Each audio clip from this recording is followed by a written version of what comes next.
Hi, in this video, we're going to talk about something you might have already noticed and may have been frustrated about, and that's the fact that Karel can't turn right. Let's think back to the make a tower exercise. So you may have gotten to a point in the program where you got Karel to the top of the tower and you wanted Karel to turn right to face east. So you may have typed out turn right, but what you probably found was that Karel can't turn right. Karel only knows those 4 commands, those original 4 commands. So instead, what can we do?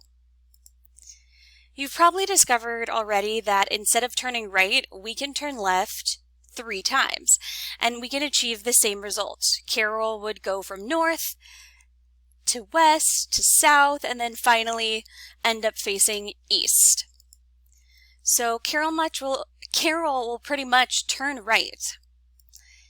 But wouldn't it be nice if we could just say turn right and we didn't have to type turn left 3 times?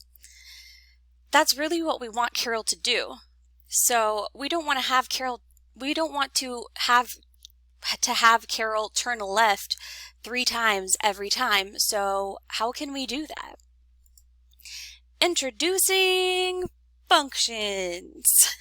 Functions are a way to teach Karel new words and break away from the original 4 commands that we had and start teaching Karel new commands. You might hear functions called different things, such as procedures, which is what your College Board AP Performance Task calls them. So when you hear procedures, it's the same thing as a function. They might be called tasks, but in this course, we're going to call them functions.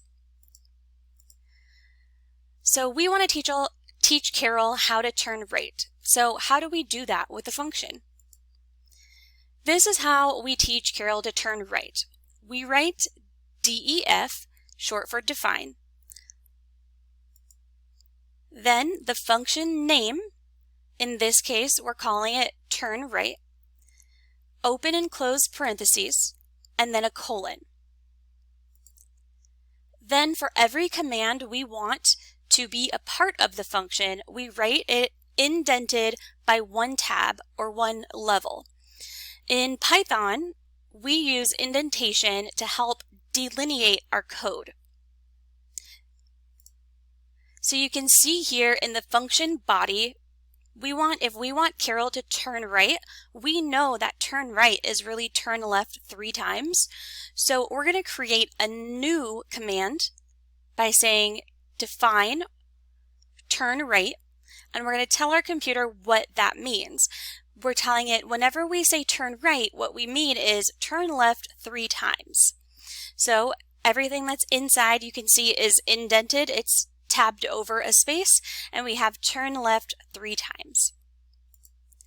Once we stop indenting, these commands are no longer a part of the function.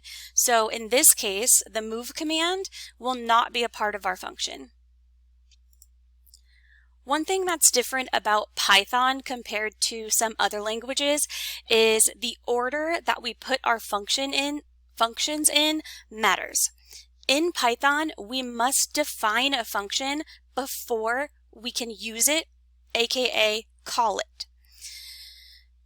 Python reads from the top down, and if it gets to the command turn right, but it hasn't seen the definition for turn right yet, it will produce an error. So make sure you always define your function first before you want to use it.